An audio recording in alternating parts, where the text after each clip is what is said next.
Have I ever told you guys about my brief political career? You didn't know. You didn't know. I want to tell you the story, okay? It wasn't a big area. It wasn't a big, precinct, but a big race. A few people probably even heard about it. It was 1994. It was at Toys Not Middle School in Wilson, North Carolina. Yeah. And so, I don't know what possessed me to get into politics that year, but one morning the announcements were being made over the intercom, and they were like, it's time for student government elections. And so our homeroom teacher was like, who wants to be, in politics? And I was like, I want to be the school president. I raised my hand. I want to be the student body president. So I raised my hand, and I got with my buddy Chip on the school bus later that day, and we worked out our whole campaign. We had it figured out, dude. It was killer. You're going to love our campaign slogan. The campaign slogan, it needs to be on t-shirts to this day. It was, a vote for Chris, just can't miss. Right? That's good. Yes.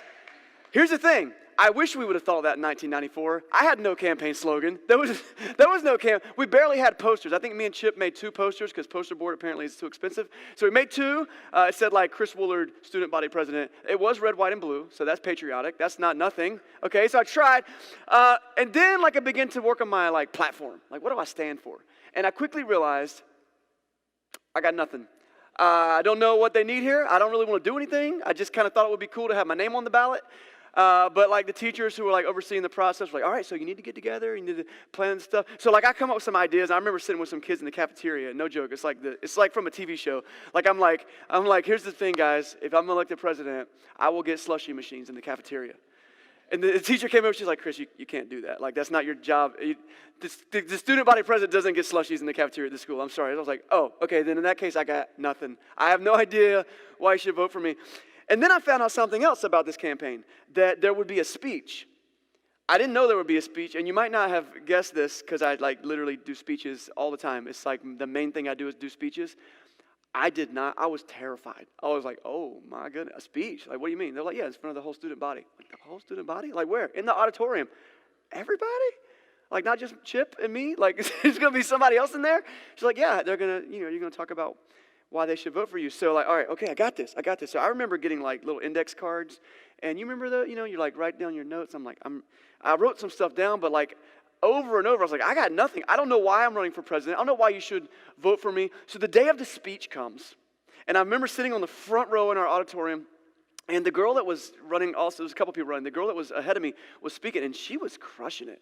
Dude, she had some good ideas. I'm going to tell you, she was like, we're going to have school spirit's going to be, we're going to do some stuff for school spirit. I was like, that's a good idea. I should have thought of that. That'd be a good idea. And then she was like, we're going to have some dance, a dance. I'm going to work on a student dance. I was like, that's a great idea. Let's do some stuff. Let's compete with some other schools in town. We'll do some competition. I'm like, man, this girl's going places. I think I might vote for her. That's some, yeah. And then she was done, and then the principal gets up and she calls my name. And I remember being like, oh no, I have nothing to say. So, I'm not exaggerating. I had nothing to say. I get up there with these index cards that have nothing on them.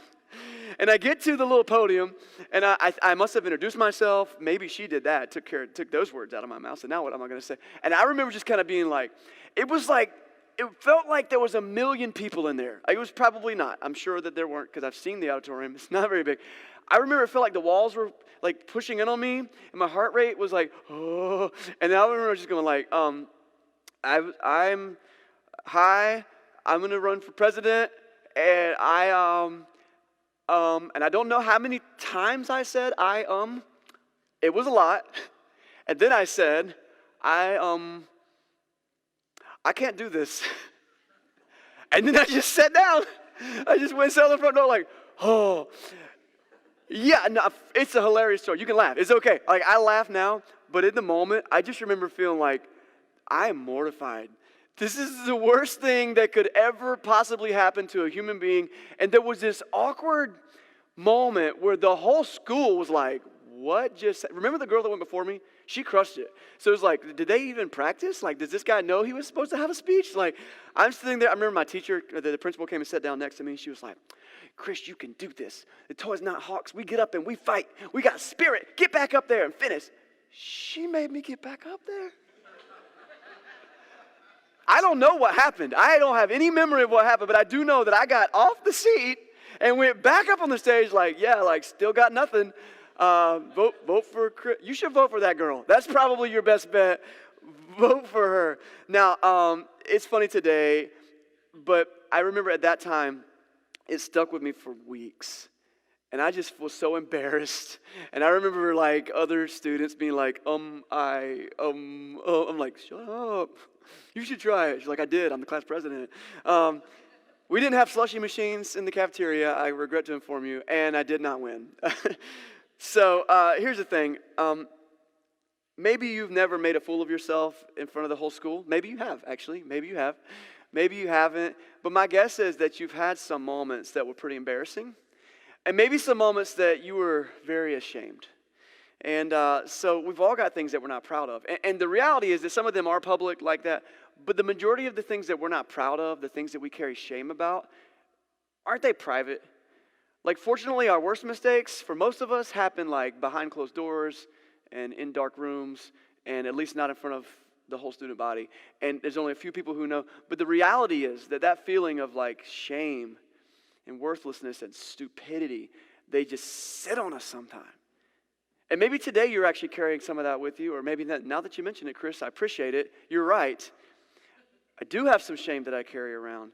I want to spend some time talking about that today, because I think that it's one of those personal things that God can come into our life and change and help and heal and transform. And so we're in this teaching series called From Paper to Person.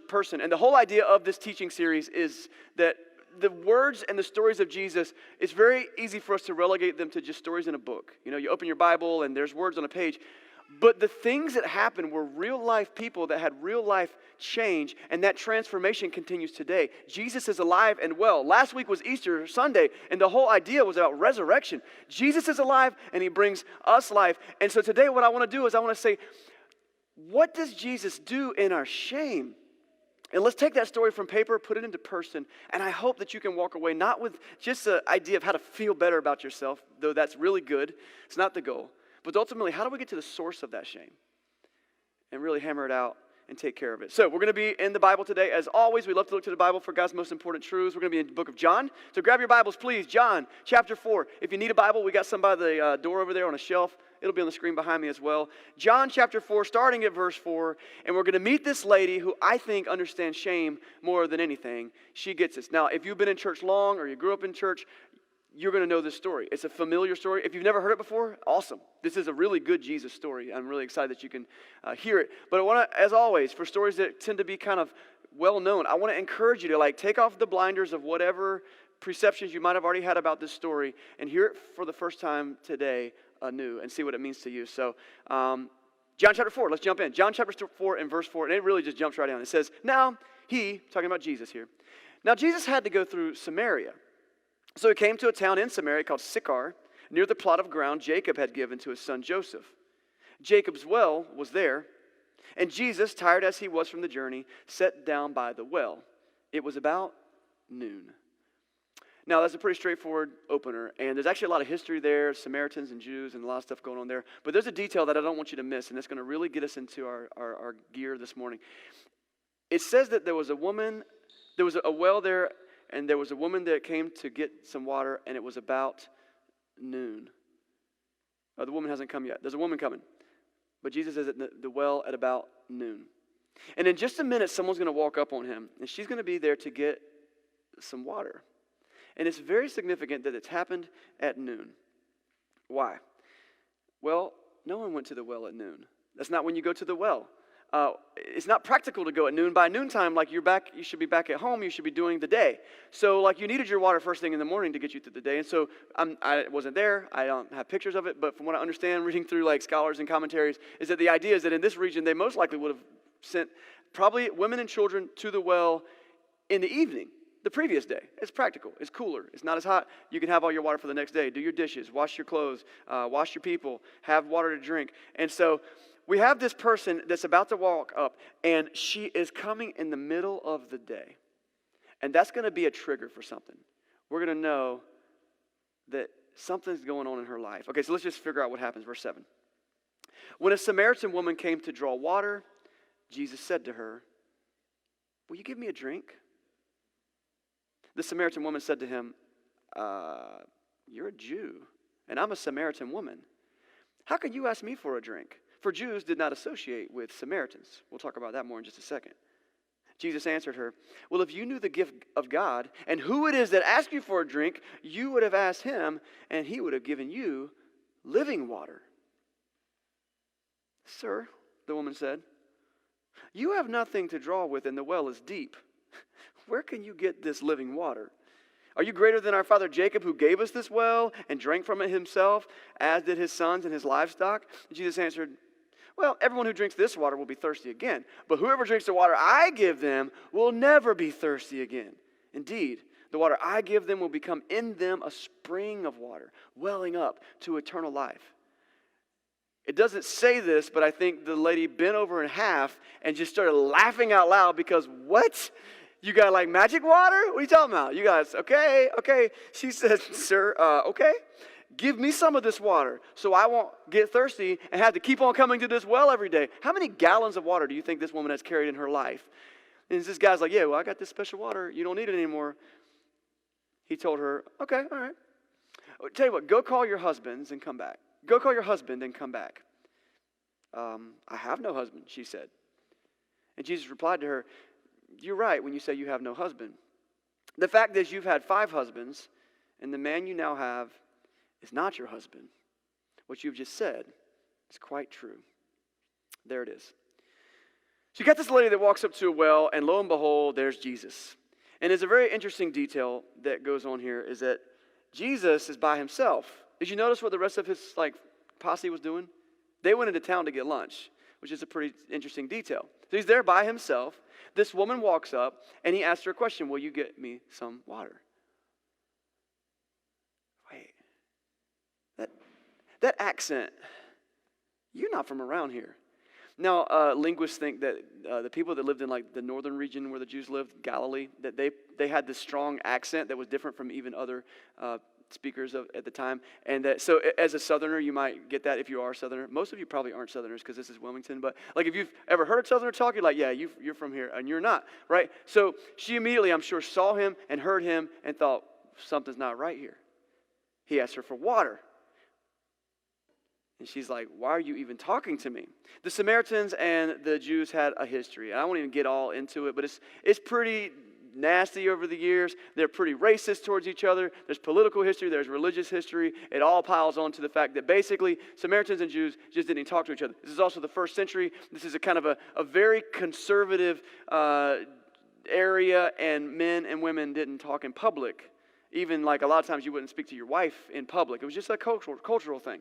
And so this is a very abnormal thing for Jesus to speak to her. And what does he ask her for?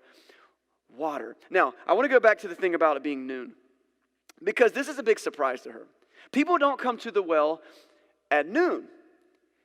And then Jesus highlights maybe why. In this very conservative culture, you can probably imagine, someone who has been married multiple times probably doesn't have a great reputation. That's the assumption we've made about her for thousands of years, and I think Jesus plays on that and shows us that that's probably something true. He says, okay, listen, I get it. You don't want to talk to me. I'm a man. Maybe that's why I said, go get your husband. I'll tell him all about this living water. And she's like, I don't have a husband. That was the very thing she actually was hoping wouldn't come up. Here's my theory. My theory is that the reason she was drawing water at noon was because she didn't want to be with people. You hear her story. She's had several husbands. And I'm sure that gathering with the ladies at the local watering hole was not her favorite activity. This was a culture where you were kind of talked down about if you had any type of pass that other people didn't fully embrace and agree with. She didn't want to sit with the other ladies and the children to get the water. In fact, I'm going to go when nobody goes to the well. She walks up who's this guy at the well? Didn't his wife go get some water earlier today? What are you doing here, right? She has isolated herself. She has pulled herself away, and she was hoping not to see anybody. And then Jesus starts asking her for water. Okay, fine, I'll get you some water, but you didn't even bring anything to draw water with. You want me to get the water with the stuff I brought? Come on. You didn't even bring anything. And then Jesus changes the subject on her and brings up the very thing she doesn't want to talk about. Her love life. Yeah, you're right. You don't have a husband. In fact, you've had 5 husbands, and the guy you're living with now is not your husband. I don't want to put too much, like, I can't read this lady's mind, okay? But I've read through the story a lot of times. I've taught through it several times. And I feel like a lot of us can relate to what she's going through. Because he's like touching on a really sore spot. And so I want to talk about shame for just a minute. There's a psychologist named Gershon Kaufman, and he very famously, this is like something people quote all the time about shame. He said this: shame is a wound felt from the inside, dividing us both from ourselves and from one another. We see a symptom of this in the fact that she's showing up all by herself at the well. Shame pulls us away. We don't want to talk about it. We don't want to be with people. Shame divides us from other people. It also divides us from ourselves. Here's a reality about shame. Often when we are ashamed of something, we don't want to talk about it. We actually will tend to tell ourselves lies to convince ourselves that maybe the thing that we're so ashamed of is not true. So shame is a burden that we carry, and it impacts us internally. It impacts our relationships. And there's like a cousin to shame that I want to clarify. A cousin to shame is something we call guilt. Guilt and shame. I think if we were just trying to talk about guilt and shame, we could many times like maybe use those words interchangeably because that's kind of how our language does. But there's actually a very fine nuance between the two that I want to highlight. See, guilt is a doing word. Guilt says, I did something wrong. It's a legal term. Guilty. Gavel hits the table, right? I was speeding. There was a speed limit posted. I went too fast. I deserve a speeding ticket. I was guilty, right? That's guilt. That's a doing word. Shame, though, shame is a being word. Shame doesn't just say I did something wrong and I'm guilty. Shame says there's something wrong with me. I'm broken from the inside. I'm a failure. And so though we use those words a little bit interchangeably, I want to really highlight that guilt is a reality that happens when we go against stuff God wants us to do. This woman carried with her the guilt of whatever relationship she was in. She makes it kind of clear, and the fact that he mentioned it this way, the fact that she's with a man that's not her husband, that indicates that she's being, at the very least, immoral with this man. I mean, God designed sex for marriage, and that's it. It's a really short conversation. Our culture tries to elaborate on it and like, well, we add all the other things to it. Sex is for like when you love someone or when you care someone or when you're ready. No, that's not at all what God said. It's primarily, it starts when someone is married and committed. And then beyond that, yes, you also need to have love and marriage and all those other things. It's all kind of a package deal. We don't parse them out. We don't separate them, but in our culture we do, but that's not how God does it. And so she was carrying that with her. That's probably one reason why she was all by herself. And Jesus goes to poke at that. And also there's a past with that. Maybe she had some guilt going on, but on the surface, she's like, I'm just going to try to live my life. Let's be honest, isn't that just the easiest sometimes? I'm just trying to live my life, okay? Life is hard enough as it is. Maybe shame that you've had in your life comes from mistakes that you've made, okay? Like if you made a mistake, it's your fault. Maybe shame in your life becomes kind of this abstract thing, like you're comparing yourself to other people. Maybe you measure your life against other people's success. You measure your life against your peers. You measure your life against the people you grew up with. You measure your life against the people you went to college with or whatever. And you're like, if I measure myself against other people, gosh, I'm a failure. And so you have shame about that. It's kind of intangible, but you just don't feel good about it. Or maybe your shame comes from, like, you haven't had the same opportunities as other people. And so maybe you feel like poverty can lead to this. Or maybe not feeling as smart as other people. Or you didn't have the same opportunities, and so it's not like sin at the surface, at the root of it, but it's something else, and it's just something in there that just beats you up. And it's not even a doing thing. It's a being thing. And you feel beat up, and you feel forgotten, and you feel worthless. So if you carry any of that for any reason, or have in the past, or think that you might in the future, my guess is that you might, maybe you can relate a little bit with this woman. You're not proud of something, so you try to hide it, or avoid the truth. Shame is a natural response, okay? Like if you do something bad, there's kind of this natural moment where you should be ashamed. Like, I shouldn't do that. I shouldn't have done that. I feel bad about it. It's kind of a natural response. On a healthy level, it's a natural response. I think about Adam and Eve, one of the first stories in the Bible. I mean, they sin against God, and what do? I mean, they naturally, they cover themselves up and they go hide from God. They're trying to get out of the way. They want to avoid what's going on. So that's a natural response. But there's like a deeper level that, I mean, some have called chronic shame or unhealthy shame, and it's when it sits on you. I tried to look up a bunch of like articles and blogs and things about shame that psychologists have talked about because I wanted to kind of, the question I was asking the internet was, what are symptoms of unhealthy shame, chronic shame? There's a lot. There's a lot. I found probably 20 different symptoms. They all sound like, wow, that makes a lot of sense. But there are two that really jump out to me that I want to point out to you today. I've already mentioned them this morning, and I think they're things that really fall into what the Samaritan woman is going through right now. Shame manifests itself, and there are symptoms of deeper shame that come out in these two things. Now, number one is this: isolation. We separate ourselves from people. We separate ourselves from the situations that we're ashamed of. We separate ourselves. We separate. The second symptom of chronic or unhealthy shame is avoiding the truth. I don't have a drinking problem. I just, I was tired. What I did wasn't that bad. We tell ourselves whatever we need to hear in order to just kind of get through, just to make it. So isolation and avoiding the truth. Now, our psychology is complicated. I don't want to pretend like that's everything. But these are the two things I see in her story, and it consistently shows up in the studies that I was reading this week about shame. So I think this is important to bring to the surface because I want you to see what happens. Because there's a question we need to ask ourselves. The question is, how does Jesus respond to separated, shamed sinners? How does Jesus respond? Because on some level, I think all of us have some of that in us. What do? How do we take this from paper to person? And how is God going to respond in this? And here's the answer that I came up with just from this story. How does Jesus respond? Jesus goes out of his way to meet us in our shame. He's not scared of it. Why do I say that? We went through it pretty quickly the first time, but I don't want you to miss it. If you look back at verse 4, it says this: now he had to go through Samaria. Jesus had to go through Samaria. Let's talk about that. Because I don't know if you've seen a map of the area where Jesus worked, but the truth is, you don't have to go through Samaria to get where he was going. Not only that, for cultural and religious and social reasons, no Jew went through Samaria. They had this big ritual of if they accidentally got on Samaritan soil, they would stomp the dirt off their feet. They would walk around it. They would call them bad names while they walked by the area that they lived in. There was a lot of racism. There was a lot of historic national pride stuff going on there. It's a deep rabbit hole we could dive into. But the point is, this would be like an NC State fan saying, I had to wear a UNC shirt during the game. I just had to do it.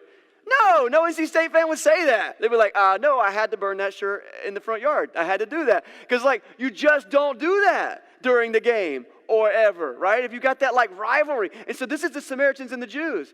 For Jesus to say, I got to stop through Samaria. I guarantee you, Peter, I don't put words in Peter's mouth, but you don't have to. He puts them in his mouth all the time. I feel like Peter was probably dude, for real? What do you mean you got to go through Samaria? We don't have to go through some. You don't know about the other road? Because that's how we got here. We could, we're doing this. Okay. And then he's like, I'm going to sit at this well. Okay, I'm going to go grab some lunch. I don't want to be here. I can't sit still in this dirty place.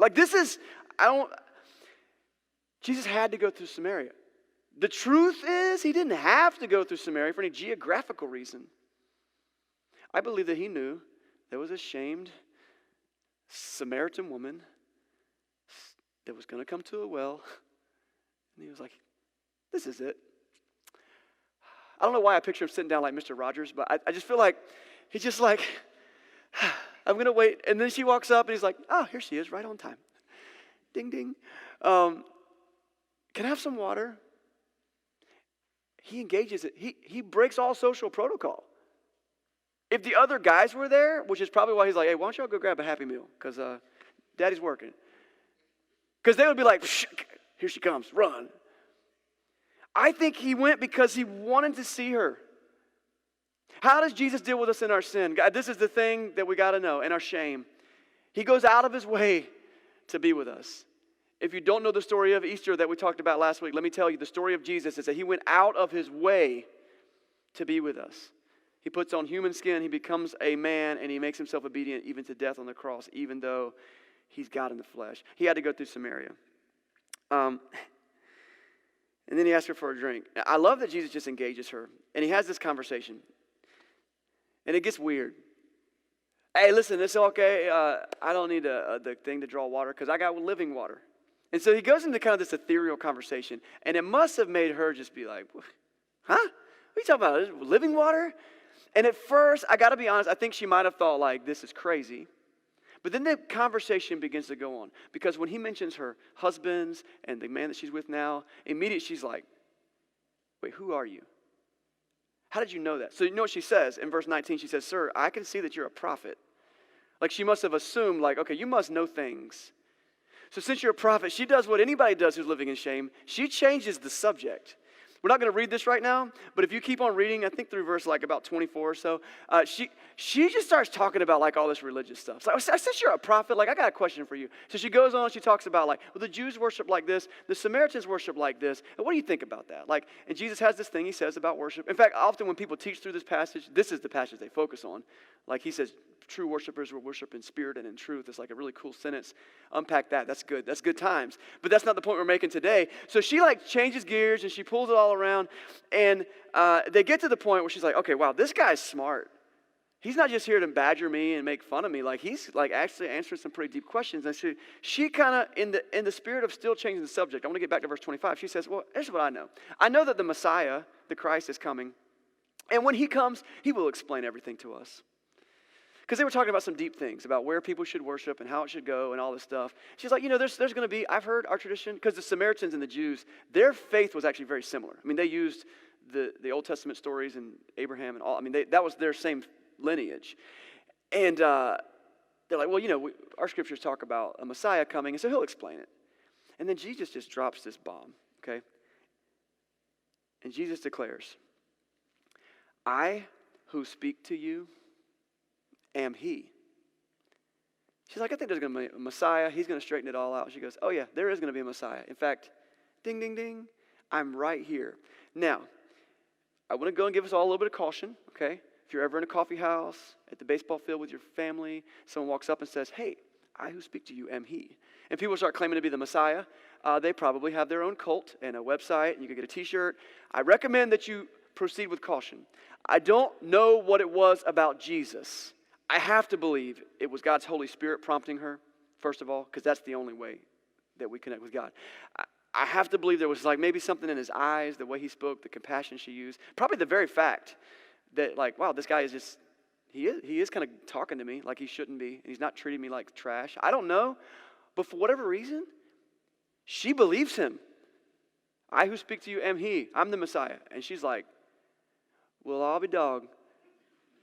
You sure are. Because what she does next is amazing. Verse 28.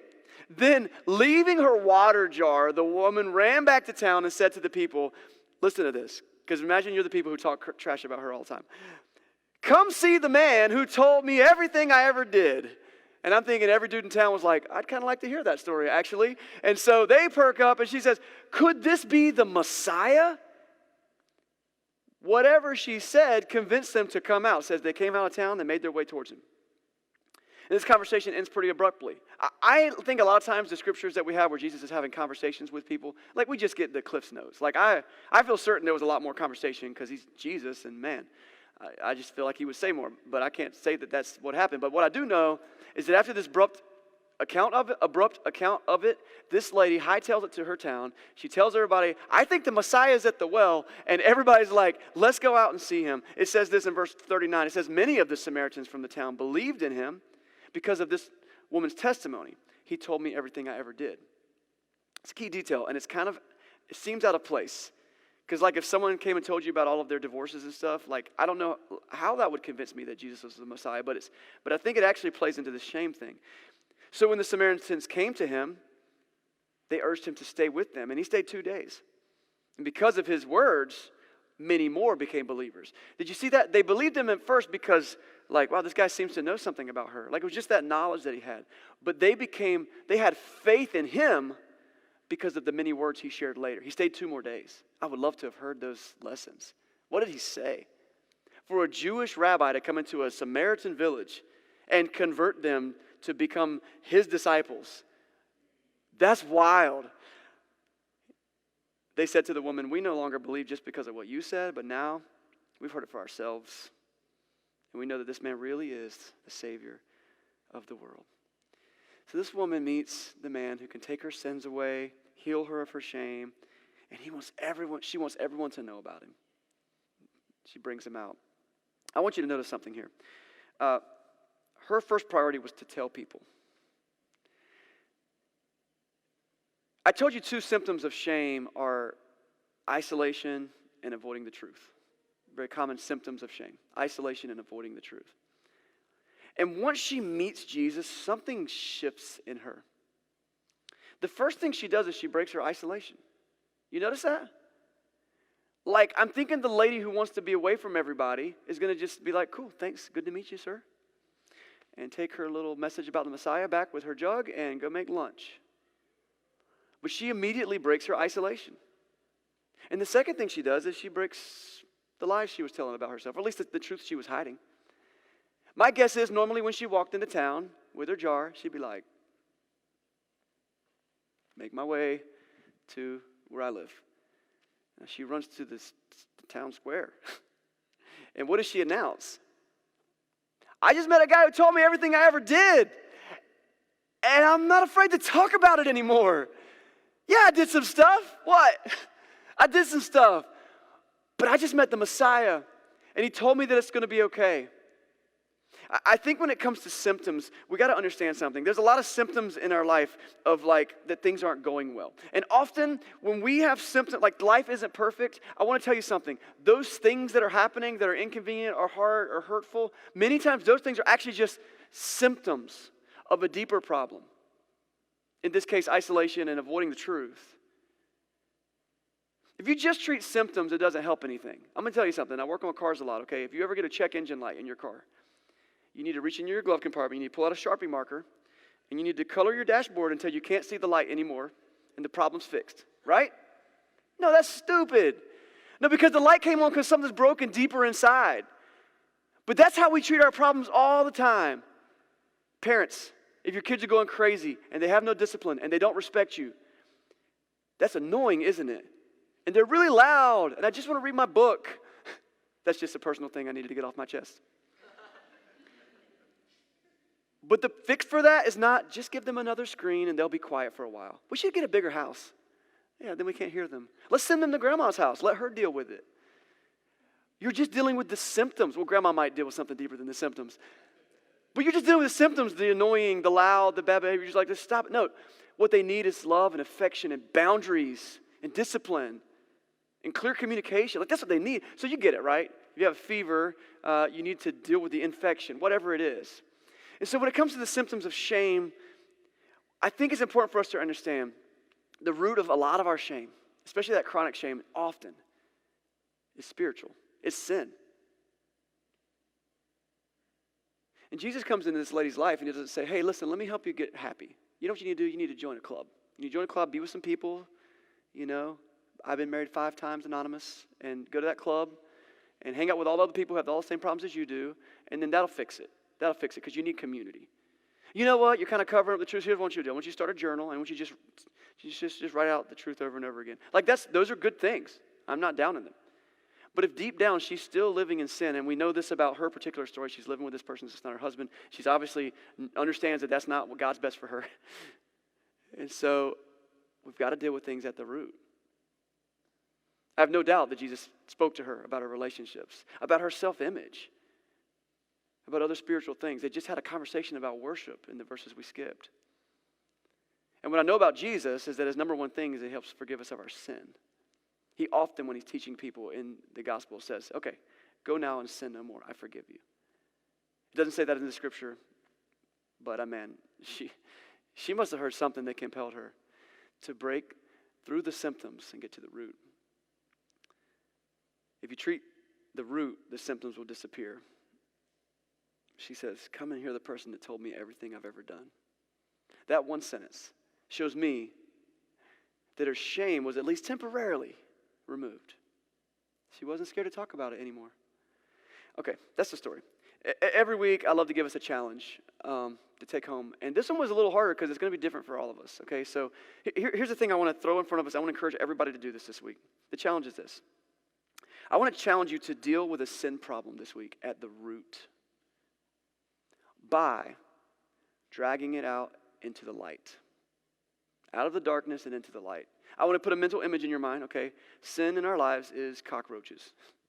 Okay? If you ever gone to your garage or somewhere and you flipped on the light, maybe your kitchen, unfortunately, they get in there. We're Wilmington. They got to live somewhere.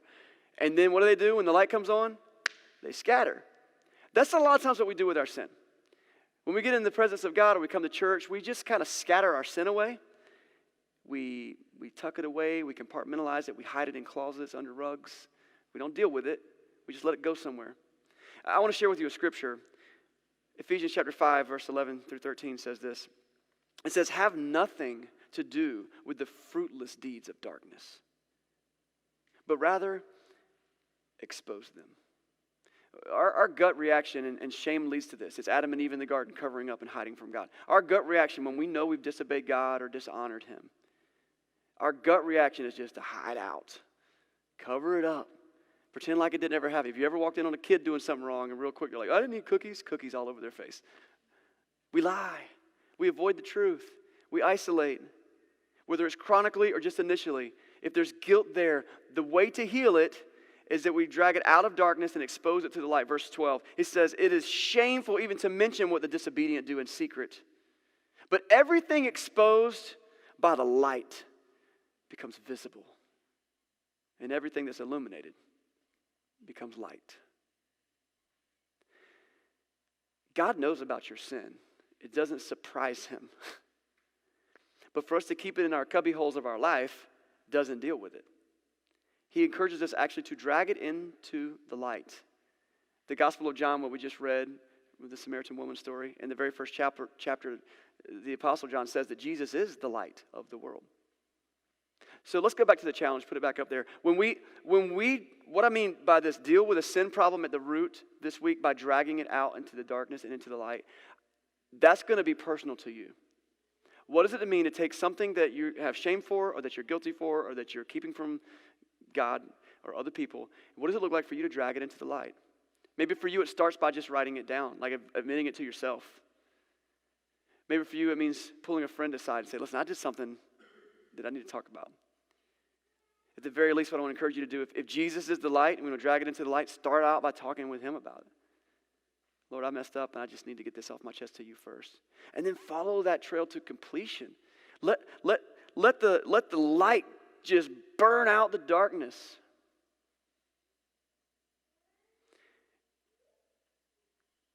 Just several years into Lindsay and I's marriage, I had to face one of these moments myself. And as I talked about shame this week, I really wrestled with how do I want to wrap this thing up? And I think the easiest thing to do, the most honest and transparent thing for me to do is to say, I know shame. I know shame. Starting as a teenager, I learned that there were all kinds of images that grabbed my attention. Inappropriate, explicit images, videos, pictures. It's actually a plague of our world, pornography. And as a kid, I was exposed to it, and it was like, oh, that's interesting, right? And but as I grew up, it kind of started to hide in the cubbies of my soul. I know that a lot of you know this story. I've shared it in various ways from here and other places, and I've sat across the table from a lot of you and heard your version of the same story. But there was a moment in my life I was like, I got to be done with this. And though I had accountability and I had, software on my computer and had talked about it, and the one person I was keeping it from was the person that really probably needed the most to be my support, and that was my wife. Hadn't had that conversation. So we sat down and we talked about it. I drove the shame into the light. And it was brutal. I hated it. She hated it way worse. But as I look back at that day, years and years ago, I look at it as a moment where I quit isolating and I quit avoiding the truth. I got into about a year of counseling, got into some serious accountability, took some major steps, had the grace of a wonderful woman who was willing to walk with me through it. So much good friendship, so much good church leadership. Went and talked to our church leaders about it. I got to get done with this. What does it mean? Everything exposed by the light becomes visible, and everything that is illuminated becomes light. Can I just share this? That really was hard, and I drug it into the light. I can tell you a couple things. I can tell you I believe that God has freed me from that. He's put me in a place where I can move through life without constantly having the chains of an addiction around my neck. And also he's used that.